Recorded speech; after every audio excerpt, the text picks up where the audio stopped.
നമസ്കാരം. മലയാളി വാർത്ത ഇൻസൈഡിലേക്ക് സ്വാഗതം. ജമ്മു കാശ്മീരിലെ പഹൽഗാമിൽ വിനോദസഞ്ചാരികൾക്ക് നേരെയുണ്ടായ ഭീകരാക്രമണത്തിനെതിരെ ശക്തമായ തിരിച്ചടിക്ക് ഒരുങ്ങുകയാണ് ഇന്ത്യ. ഇന്ത്യ പ്രഖ്യാപിച്ച സിന്ധു ജലനദി പദ്ധതിക്ക് വിലക്ക് അടക്കമുള്ളത് വെറും സൂചന മാത്രമാണ്. അതിനപ്പുറത്തേക്ക് 48 മണിക്കൂർ എന്ന പരിധി പാകിസ്ഥാൻ ലംഘിച്ചാൽ കാർഗിൽ യുദ്ധത്തേക്കാൾ മാരകമായ പരിക്ക് പാകിസ്ഥാൻ ഉണ്ടാകേണ്ടി വരുമെന്ന അവസ്ഥയിൽ എത്തിച്ചിരിക്കുകയാണ് ഇപ്പോൾ ഇന്ത്യ. ഫ്രാൻസ് നൽകിയ റാഫേൽ യുദ്ധവിമാനം മാത്രം മതി പാകിസ്ഥാൻ ആപ്പീസും പൂട്ടി താക്കോലും കളഞ്ഞു പോകാൻ. ഇന്ത്യയുടെ ചരിത്രത്തിലെ തന്നെ നിർണായകമായ ഒരേടായിരുന്നു കാർഗിൽ യുദ്ധം. 3 മാസം നീണ്ട പോരാട്ടത്തിനൊടുവിൽ പാകിസ്ഥാനെ തുരത്തി കാർഗിലിൽ സൈന്യം ത്രിവർണ പതാക ഉയർത്തി വിജയം ഉറപ്പിച്ചു. ജൂലൈ 14-ന് ഓപ്പറേഷൻ വിജയിച്ചെന്ന് ഇന്ത്യൻ പ്രധാനമന്ത്രി അടൽ ബിഹാരി വാജ്പേയി പ്രഖ്യാപിച്ചു. 26-ാം തീയതി കാർഗിൽ യുദ്ധം ഔദ്യോഗികമായി അവസാനിച്ചു. ഇപ്പോൾ കാർഗിലിനേക്കാൾ വലിയ തയ്യാറെടുപ്പിലാണ് ഇന്ത്യ. മാത്രമല്ല, ലോകരാജ്യങ്ങളുടെ പിന്തുണയും ഇന്ത്യക്ക് മാത്രമാണ്. പാകിസ്ഥാനിലെ ഭീകര കേന്ദ്രങ്ങൾ ലക്ഷ്യമിട്ട് വൻ ആക്രമണം ഇന്ത്യ നടത്തുമെന്നാണ് ദേശീയ മാധ്യമങ്ങൾ റിപ്പോർട്ട് ചെയ്യുന്നത്. ഇതിനായി അതിർത്തി കടന്നുള്ള ഏതൊരു ആക്രമണത്തിനും ഇന്ത്യൻ സൈന്യം തയ്യാറാകുമെന്നു തന്നെയാണ് പാകിസ്ഥാനും ഭയക്കുന്നത്. അതിർത്തി ഗ്രാമങ്ങളിൽ നിന്നും ഇതിനകം തന്നെ പാകിസ്ഥാൻ ജനങ്ങളെ ഒഴിപ്പിച്ചു തുടങ്ങി. ഏത് ഭീകര സംഘടനയാണ് ആക്രമണത്തിന് പിന്നിലെന്നത് ഇന്ത്യക്ക് മനസ്സിലായിട്ടുണ്ട് എങ്കിലും ഈ കൂട്ടക്കുരുതി പാകിസ്ഥാൻ സൈനിക നേതൃത്വത്തിൻ്റെ ആസൂത്രണത്തിൽ നടന്നതായതിനാൽ പാക് സൈനിക കേന്ദ്രങ്ങൾക്ക് നേരെ ആക്രമണം ഉണ്ടാകുമോ എന്നാണ് ഏവരും ഉറ്റുനോക്കുന്നത്.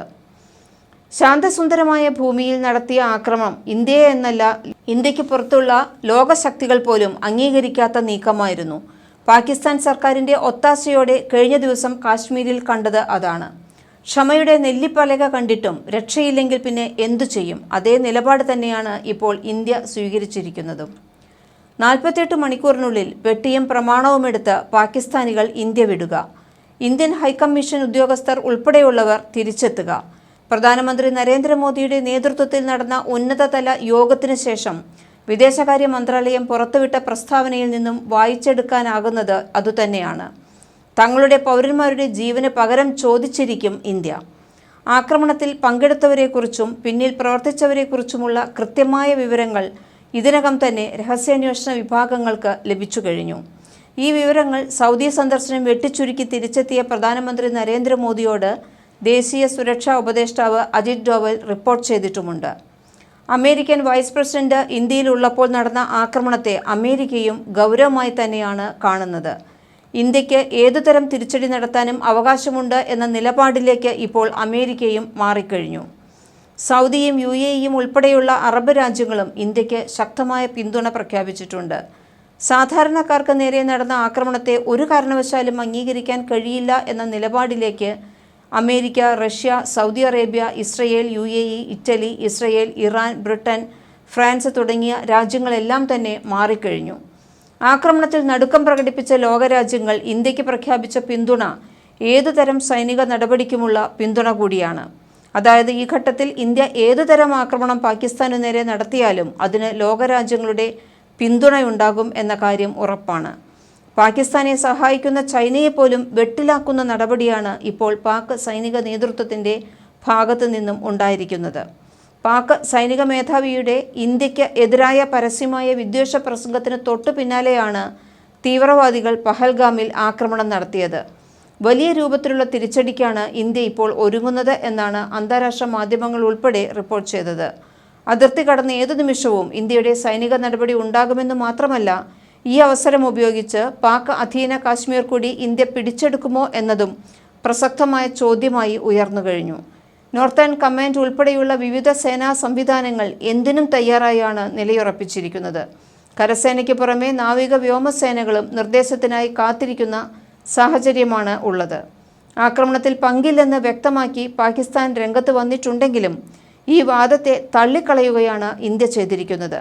പാക് സൈന്യവും ISIയും പ്ലാൻ ചെയ്ത് ഭീകരരിലൂടെ നടപ്പിലാക്കിയ ക്രൂരകൃത്യമാണ് കാശ്മീരിൽ നടന്നത് എന്നാണ് ഇന്ത്യൻ രഹസ്യാന്വേഷണ ഏജൻസികൾ വിലയിരുത്തിയത്.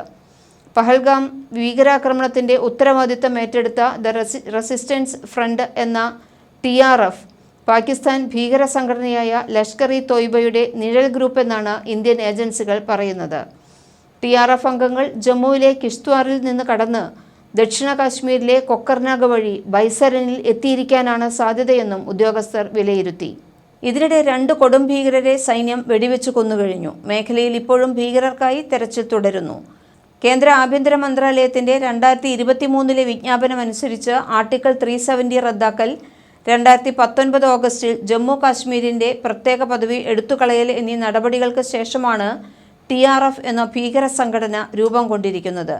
LET, തെഹ്രിക്ക്-ഇ-മില്ലത്ത് ഇസ്ലാമിയ, ഗസ്വ-ഇ-ഹിന്ദ് എന്നിവയുൾപ്പെടെ നിരവധി ഭീകര സംഘടനകളുടെ സംയോജനമായ ഈ ഗ്രൂപ്പിന്റെ നേതൃത്വത്തിൽ സാജിദ് ജാട്ട്, സജ്ജാദ് ഗുൽ, സലീം റഹ്മാനി എന്നിവരാണ് ഉള്ളത്. ഇവരെല്ലാം ലഷ്കറുമായി ബന്ധമുള്ളവരാണ്. ജമ്മു കാശ്മീരിലെ സമാധാന അന്തരീക്ഷം ഇല്ലാതാക്കൽ, നിരോധിത ഭീകര സംഘടനകളെ പിന്തുണയ്ക്കുന്നതിനായുള്ള ആയുധ വിതരണം, തീവ്രവാദികളെ റിക്രൂട്ട് ചെയ്യൽ, തീവ്രവാദികളുടെ നുഴഞ്ഞുകയറ്റം, അതിർത്തിക്കപ്പുറത്ത് നിന്ന് ആയുധങ്ങളും മയക്കുമരുന്നുകളും കടത്തുന്നത് തുടങ്ങിയ പ്രവർത്തനങ്ങളാണ് ഈ സംഘടനയുടെ നേതൃത്വത്തിൽ നടന്നുവരുന്നത്. ടെലിഗ്രാം, വാട്സാപ്പ്, ട്വിറ്റർ, ഫേസ്ബുക്ക്, ടാംടാം, ചിർപ്പയർ തുടങ്ങിയ പ്ലാറ്റ്ഫോമുകളിലൂടെ മേഖലയിൽ റാഡിക്കലൈസേഷനും റിക്രൂട്ട്മെൻറ്റും നടത്തുന്നു എന്ന തരത്തിലുള്ള റിപ്പോർട്ടുകളും ഇപ്പോൾ പുറത്തുവരുന്നു. ഏപ്രിൽ 22-ന് ജമ്മു കാശ്മീരിലെ പഹൽഗാം ഭീകരാക്രമണത്തിൽ തമിഴ്നാട്, കർണാടക, കേരളം, ഹരിയാന, മഹാരാഷ്ട്ര, ഗുജറാത്ത് എന്നിവിടങ്ങളിലെ 26 വിനോദസഞ്ചാരികളാണ് കൊല്ലപ്പെട്ടത്. ഇവരെ വരിവരിയായി നിർത്തി മതം ചോദിച്ച ശേഷം വെടിവെച്ച് കൊല്ലുകയാണ് ഉണ്ടായത്. നിരവധി പേർക്ക് ഗുരുതരമായി പരിക്കേറ്റു. വെടിവയ്പ് നടത്തിയ ശേഷം തീവ്രവാദികൾ ഓടി രക്ഷപ്പെടുകയാണ് ഉണ്ടായത്. ഇതേസമയം ഇന്ത്യയുടെ തിരിച്ചടി ഏത് രൂപത്തിലായിരിക്കുമെന്നാണ് ലോകരാജ്യങ്ങൾ ഇപ്പോൾ ഉറ്റുനോക്കുന്നത്.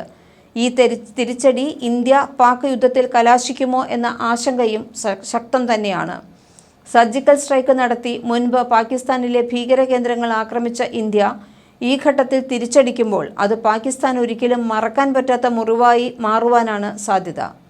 ഇന്ത്യൻ വ്യോമാതിർത്തിയിൽ നിന്ന് തന്നെ പാകിസ്ഥാനിലെ ലക്ഷ്യസ്ഥാനങ്ങൾ ചാരമാക്കാൻ ശേഷിയുള്ള റാഫേൽ വിമാനങ്ങൾ ഇപ്പോൾ ഇന്ത്യയുടെ കൈവശമുണ്ട്.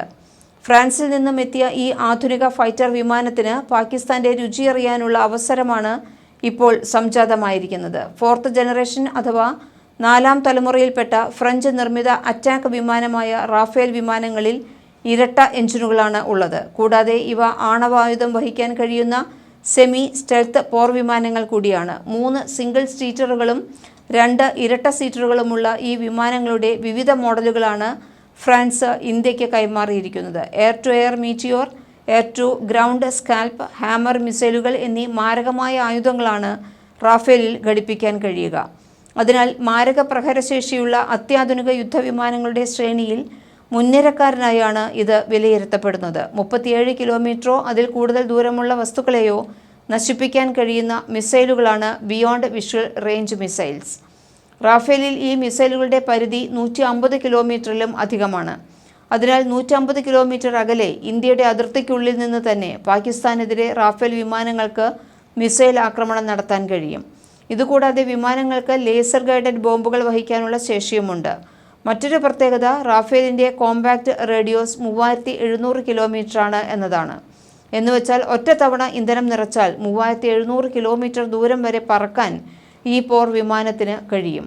ഇത് ചൈനയുടെ ചെങ്ഡു J-20 വിമാനങ്ങളുടെ കോമ്പാക്റ്റ് റേഡിയസിനേക്കാൾ പരിധി കൂടുതലാണ്. ചെങ്ഡു J-20 എയർക്രാഫ്റ്റ് ചൈനയുടെ മികച്ച പോർ വിമാനമാണ് എന്നാണ് അവർ അവകാശപ്പെടുന്നത്. എന്നാൽ ഈ വിമാനങ്ങളിലെ എഞ്ചിനുകൾ 3ാമത്തെ തലമുറയുള്ള എഞ്ചിനുകളാണെന്നാണ് വിദഗ്ധർ പറയുന്നത്.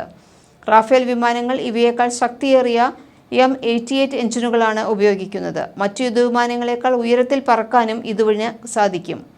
പറന്നുകൊണ്ട് തന്നെ താഴെയുള്ള ദൃശ്യങ്ങൾ കൃത്യമായി പകർത്താനും അത് സേനാ കേന്ദ്രങ്ങളിലേക്ക് അയക്കാനുമുള്ള മികവുറ്റ ആധുനിക സംവിധാനങ്ങളും റാഫേൽ വിമാനങ്ങളിൽ ഉൾപ്പെടുത്തിയിട്ടുണ്ട്.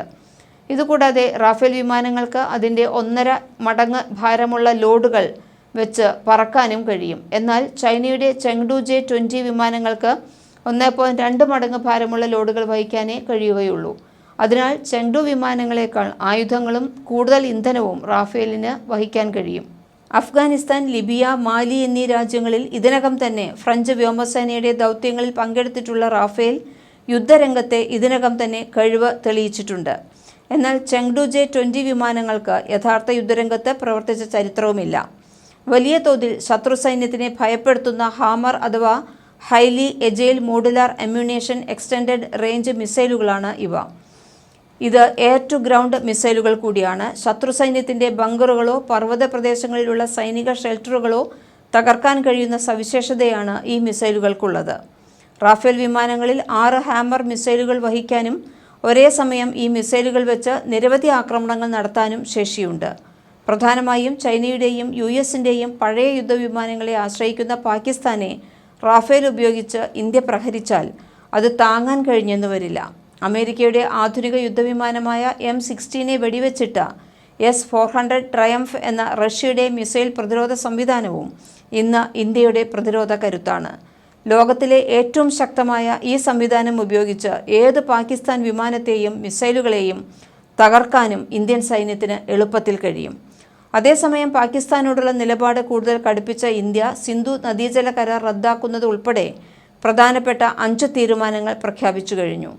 65 വർഷത്തോളമായി തുടരുന്ന സിന്ധു നദീജല കരാർ മരവിപ്പിച്ചത് പാകിസ്ഥാന്റെ അന്നം മുട്ടിക്കുന്നതും വരൾച്ചയിലേക്ക് നയിക്കുന്നതുമാണ്. ഇന്ത്യയിൽ നിന്നും ഉത്ഭവിക്കുന്ന ഈ 6 നദികളിലെ ജലത്തിൽ 70% നിലവിൽ പാകിസ്ഥാനാണ് ഉപയോഗിക്കുന്നത്.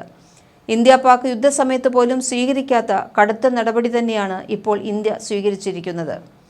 പ്രധാനമന്ത്രി നരേന്ദ്രമോദിയുടെ അധ്യക്ഷതയിൽ ചേർന്ന സുരക്ഷാ കാര്യങ്ങൾക്കുള്ള ക്യാബിനറ്റ് കമ്മിറ്റിയാണ് ഇതു സംബന്ധമായ തീരുമാനം എടുത്തിരിക്കുന്നത്. ഇതിനു പുറമെ ഇന്ത്യ പാക് അതിർത്തികളും അടച്ചു കഴിഞ്ഞു. അതിർത്തി കടന്നവർക്ക് മെയ് 1 മുൻപ് തിരിച്ചെത്താൻ പറ്റും. പാകിസ്ഥാൻ പൗരന്മാർക്ക് വിസ നൽകില്ലെന്നതാണ് മറ്റൊരു തീരുമാനം. SVES വിസയിൽ ഇന്ത്യയിൽ ഇപ്പോൾ ഉള്ളവർ 48 മണിക്കൂറിനുള്ളിൽ തിരികെ പോകണം. പാകിസ്ഥാൻ ഹൈക്കമ്മീഷനിലെ പ്രതിരോധ ഉദ്യോഗസ്ഥരെയും പുറത്താക്കി. ഇവർ ഒരാഴ്ചയ്ക്കുള്ളിൽ ഇന്ത്യയിൽ നിന്ന് പാകിസ്ഥാനിലേക്ക് പോകാൻ നിർദ്ദേശിച്ചിട്ടുണ്ട്. സൈനിക നടപടിക്ക് മുൻപ് തന്നെ ഇന്ത്യ സ്വീകരിച്ച ഈ സർജിക്കൽ സ്ട്രൈക്കിൽ അന്തം വിട്ടിരിക്കുകയാണ് പാക് ഭരണകൂടം. ഇന്ത്യയുടെ മാറിയ മുഖം കണ്ട് ലോകരാജ്യങ്ങളും ഇപ്പോൾ അമ്പരന്നിരിക്കുകയാണ്. മലയാളി വാർത്ത ഇൻസൈഡ്.